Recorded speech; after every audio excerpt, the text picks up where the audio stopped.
name is Phil, and my wife Amy and I are fixing an old house. We are refinishing the floors in the living room and the office, and we milled our own flooring out of the paneling we removed from the walls, and that's going in the entryway. The floors are never going to be perfect. Nothing in an old house is perfect, or even square and plumb.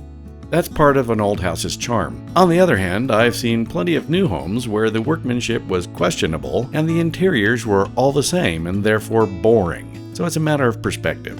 In the last video, I showed how we go about shimming out boards. To fill the gaps in the old parts of the floor that we didn't repair, we used a gap filler you can spread with a trowel. This stuff will take a stain, and it matched the floor so well you couldn't really see where we used it. You wouldn't notice it unless someone pointed it out. It soaks up some of the finish, so it becomes pretty hard. We filled the cracks with the filler before sanding because the gap filler needs to be sanded too. We used a BAROS, a big random orbital sander, to sand the floors level.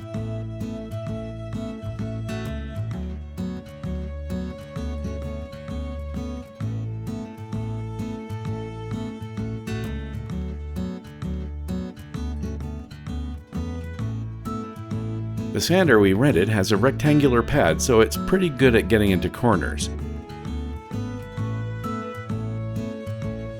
You sometimes even need to do this with new hardwood floors, and in our house, since the oak floors were old, they had been refinished before, so the new wood was thicker than the old wood.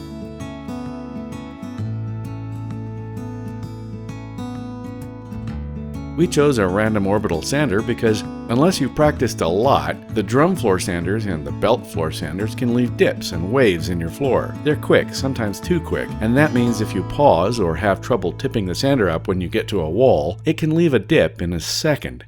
The random orbital sander takes a lot longer, but you won't wreck your floors. It was pretty obvious in the office room that someone had used a drum sander and started chasing a dip that they had created and sanded away at least 3/16 or more in one area. We couldn't remove much more thickness of the floorboards in that room without the groove part of the boards getting too thin and delicate.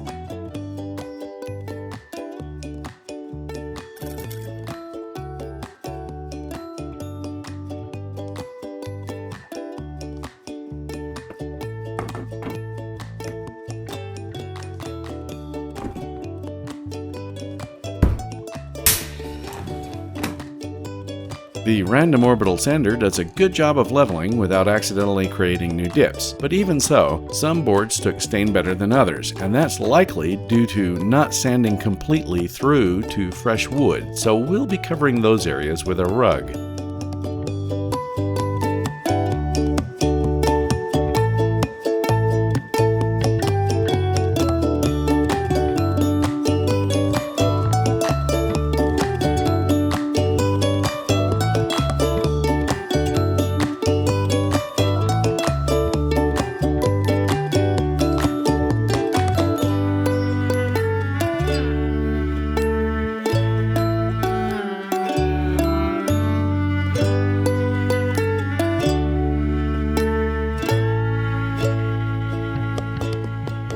Since we usually work as a team, when we do things like tiling or refinishing floors, we stain the floor in strips parallel to the floorboards, with one of us applying the stain using a rag, and the other following behind wiping up the excess and checking to be sure we didn't have blotches.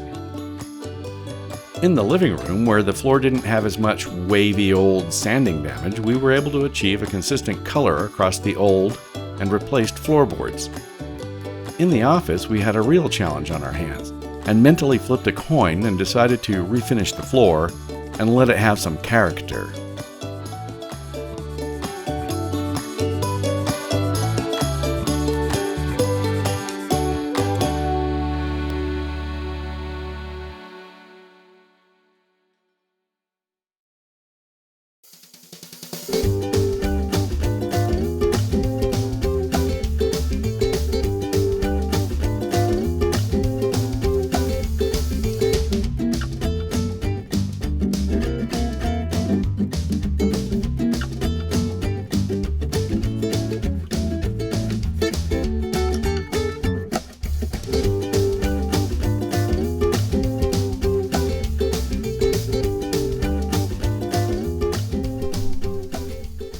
If your floor has stains, you can lighten them by sanding.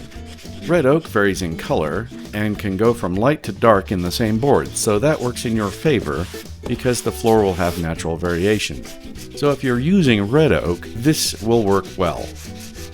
In the boards we did not replace, we didn't get the pet stains out completely, or more accurately, we managed to remove most of the stains with oxalic acid, but that also lightened the surrounding oak, and those areas took the new floor stain a little darker.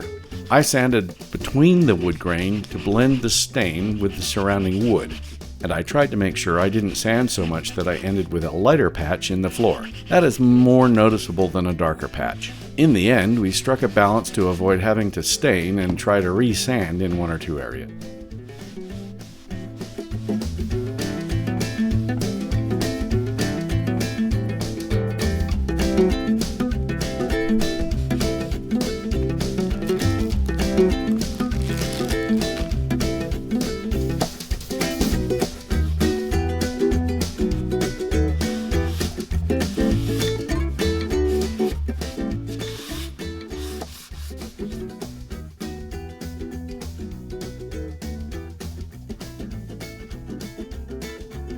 Here you can see us applying the floor finish to the entryway where we made the flooring out of the reclaimed wall paneling. When you are applying a floor finish, it helps to have two people, one to do the edges and keep an eye on things, and the other to do the main area of the floor. To do the big area, with most floor finishes you can push a long puddle around the floor going back and forth and angling the applicator so you move the long puddle over a few inches. When you get to the wall, you do a sweeping turn with the applicator, lift it up and squeeze out a bit of the finish so it's not dripping wet. Then you feather in over the curved marks you left when you turned the applicator and come back across the floor, pushing the puddle across a few more inches. If you use a two-part finish like Bona Traffic, you end up in a race to apply the finish before it starts to gel or harden. Bona makes a retarder that slows this down if you're worried. We used Bona Natural Seal and Traffic Natural finish on the softwood floors, and Bona Mega on the oak floors. These are good for two reasons. One, they are water-based, so cleanup is easier, and two, they have a matte finish, so mistakes and a bit of waviness in the floor is much harder to spot. Apparently, these are pretty hard finishes, and if you want anything harder to protect your floors, like the products they use on basketball courts and high school gym floors, the application is a bit tricky. It's best left to the professionals, and it is much harder to remove and redo if you want to refinish the floor in the future.